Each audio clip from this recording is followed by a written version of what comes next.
At 3 a.m., Mia Carter should have been asleep. Instead, she was sitting cross-legged on her bedroom floor, staring at her laptop with bloodshot eyes while another horror video played in the dark. Her room was lit only by the bluish glow of the screen and the weak orange flicker of a candle she had lit for atmosphere, just like the people in the videos did. Mia was 17, a school student, and she loved fear more than anything else. She watched haunted house clips, possession videos, demon summoning stories, creepy board games, whispering shadows. She read comments under every video like they were secret warnings meant only for her. The more terrified other people were, the more excited she became. Her best friend, Sophie Bennett, was the only person who understood her obsession. "Let's do it," Sophie had said earlier that day, grinning nervously at lunch. "Let's try that weird board everyone talks about." Mia's eyes had lit up. "You mean the spirit board?" "Yeah, the one that supposedly lets you talk to something." So that evening, after dark, they went to an old convenience store near the school. The place smelled like dust, gum, and rain-soaked cardboard. Hidden on the top shelf behind cheap toys and batteries was a black box with silver lettering, "Spirit Board." The cashier barely looked at them when they paid.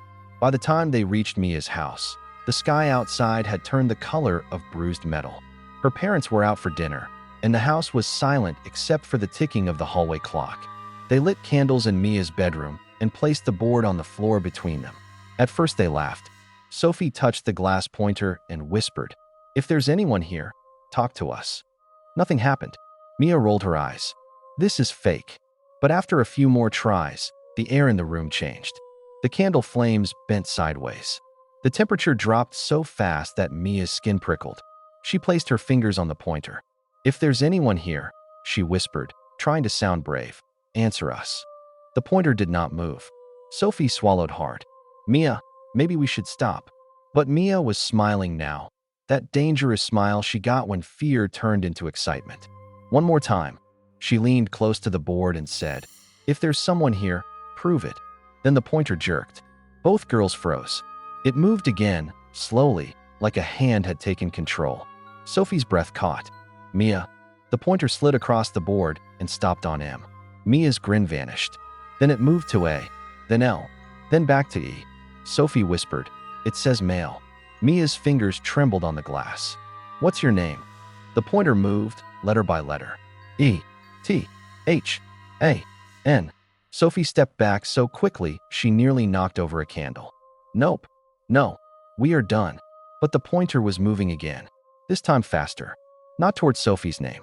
Toward Mia's. Mia tried to laugh it off after Sophie left. She told herself the board was just some cheap trick. Some coincidence. Some stupid game designed to scare bored teenagers. But when she climbed into bed that night, she kept hearing the sound of the pointer scraping across the board. At 3:13 a.m., Mia woke up. Something was standing in the corner of her room. Not visible at first, just a change in the darkness. A shape that made the air feel wrong. She stared into the blackness beside her closet and held her breath. Then she saw it. A face, pale and twisted, half hidden as if it was made from smoke and old bone. Its eyes were too deep, too black, and the smile on its mouth was wrong in a way human mouths could never be wrong. Mia screamed. She turned on the lamp. The corner was empty. Her chest pounded so hard it hurt. She spent the next day exhausted, jumpy, and angry with herself for being afraid. In school, Sophie kept asking whether Mia was okay, but Mia lied and said she was fine. She did not mention the whispers. Because there were whispers.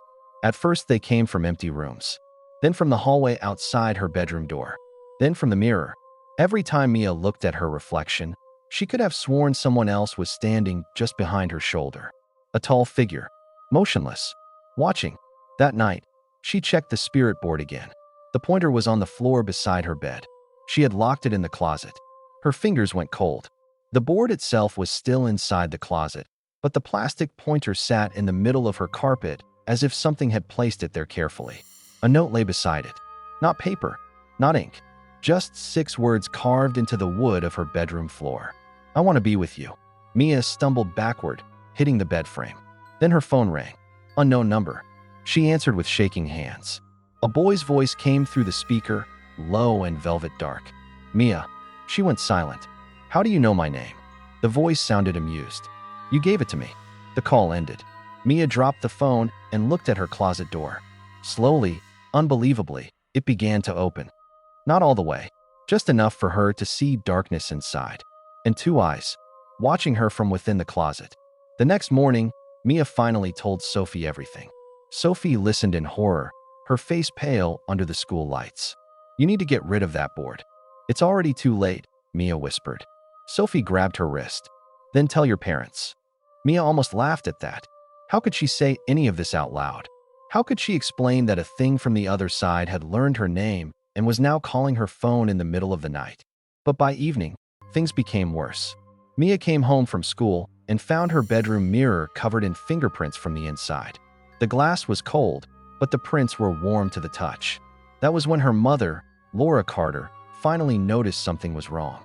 Mia had been avoiding her room, refusing to sleep alone, jumping at every sound. Her father, Daniel Carter, thought she was stressed from exams. Her mother thought it was a phase. It was not a phase. That night, Mia refused to sleep in her room, so Laura let her stay in the guest room. The house was quiet, the kind of quiet that feels too large. Mia lay awake under the blanket, staring at the ceiling while her pulse thudded in her ears. Then she heard it, a soft knock. At the window, her breath stopped. The guest room was on the second floor. The knock came again. 3 taps. Slow, patient. She turned her head. A face was pressed against the glass outside. Not human, not fully. Its skin looked stretched and gray, its mouth too wide, its eyes burning like coals buried in ash. It smiled when it saw her looking. Mia screamed for her mother. Laura rushed in and opened the curtains. Nothing was there. No more horror videos. Laura snapped, frightened and angry now. "No more nonsense. You're scaring yourself." Mia wanted to shout that she had not imagined the fingerprints or the calls or the voice saying her name. She wanted to tell them the truth, but the truth felt too dangerous to say out loud. The next day at school, Sophie found her trembling in the bathroom. "Mia," she said carefully, "last night I dreamed about the board." Mia's mouth went dry. "What happened?" Sophie swallowed. "It was in my dream, and there was a man inside it. He said he knew where you lived." Mia stared at her. "That's impossible." Sophie shook her head. "There's something else. I heard your name in the hallway after school. Nobody was there." Mia's phone vibrated in her pocket. She looked down. A new text message. Unknown number. "I am getting closer." Her blood froze. And in the reflection of the bathroom mirror behind Sophie, a tall shadow slowly lifted its hand and waved at Mia. Mia stopped going to school after that. She told her parents she was sick, and for 2 days, she barely left her room. The spirit board stayed hidden under her bed like a sleeping curse. She did not touch it. She did not look at it. But every night, she heard faint scratching from the floor beneath the mattress. On the 3rd night, Sophie came over with something she had found online. A ritual, not to summon the spirit, to send it away. "You have to burn the board," Sophie said, "and say the release words exactly." Mia stared at the printed pages Sophie had brought. "Do you believe this?" Sophie gave her a long, terrified look. "I believe something is in your house." That night, they waited until Mia's parents were asleep. They carried the board to the backyard in silence. The moon was hidden behind clouds, and the garden looked like a graveyard of black shapes and wet leaves. Sophie held the printed ritual with shaking hands while Mia poured lighter fluid over the board. Then Mia heard the whisper, not from behind her, from inside her own head. "Don't burn me." She dropped the bottle. Sophie gasped. "Mia?" The porch light behind them flickered once, then twice. Then it died. The backyard went black. In that darkness, something laughed. Not loudly, just enough to make Mia's skin crawl. The spirit board began to tremble on the grass. Then the pointer slid across its surface by itself, carving letters with a horrible, deliberate patience. Sophie screamed and stumbled backward. The board spelled, "She is mine." Mia backed away, shaking her head. "No, no, no, no." Then the shadow appeared between the house and the fence. Tall, bent, watching. Sophie grabbed Mia's arm. "Read the ritual." "Now." Mia tried, but her voice broke. By the seal of." The shadow moved. Its body folded strangely, as if it were stepping out of something too small to contain it. The air thickened. The candles on the back patio flared bright red, then went out all at once. A voice rose from the darkness. "Say my name," it whispered. Mia froze. She knew that voice. The boy from the phone. Ethan. But it was not a boy's voice anymore. It was ancient. Hungry. Furious. Sophie snatched the paper and shouted the final line herself, voice cracking with fear. A wind exploded across the yard. The board cracked down the middle. For 1 second, Mia thought it worked. Then the shadow lunged. Sophie was thrown backwards so hard she hit the stone path and cried out in pain. Mia's scream tore through the night as the thing reached for her face. It did not touch her skin. It touched her reflection. In the dark window behind her, Mia saw the spirit standing inside the glass, smiling with her own mouth. After that night, Sophie stopped coming over. Not because she had abandoned Mia, but because she was terrified. Mia understood. She was terrified too. Her parents took her to a doctor, then a counselor, then a different counselor when she could not stop talking about shadows and mirrors and a boy named Ethan who was not a boy at all. They gave her sleeping pills. They told her stress can create vivid hallucinations. Laura cried in secret. Daniel began sleeping with the lights on. But the thing in the house did not care what they believed. It watched. It waited. And it became bolder. Mia began seeing Ethan in places where no reflection should exist. In spoon bowls. In phone screens that were switched off. In dark television glass. He was always there for only a second, smiling with patient, impossible affection. Then came the worst night of all. Mia was taking a shower when the water suddenly turned ice cold. She gasped and stepped back, grabbing the curtain. Then she heard someone breathing on the other side of the glass door. She froze. Mia. The voice whispered, soft and close. Her hands shook so violently she could barely open the curtain. No one was there. But on the steamed-up mirror outside the shower, words were appearing one by one from an invisible finger. You called me. Mia's knees almost buckled. She ran out of the bathroom wrapped in a towel and crashed straight into her mother. Laura saw her face and knew, finally, that this was not stress, not imagination, not a lie. What is happening to you? Laura whispered. Mia sobbed and told her everything. The board, the calls, the shadow, the mirror, Ethan. Daniel came into the hall just in time to hear the last part. For a moment, he said nothing. Then he walked into Mia's room, pulled the mattress off the bed, and found the broken halves of the spirit board wrapped in an old shirt. Laura's hand flew to her mouth. Daniel went pale. He tried to throw it away immediately, but the moment he touched it, the hallway light burst. Then every light in the house exploded into darkness. From upstairs, a sound came. A slow knock. Then another. From inside the walls. Mia started crying harder. Laura grabbed her, and Daniel pushed the bedroom door shut. But something on the other side was laughing. Not a human laugh. A deep, cracking, delighted sound. Then a voice whispered through the keyhole. Mia, open the door. The house did not feel like a house anymore. It felt like a trap.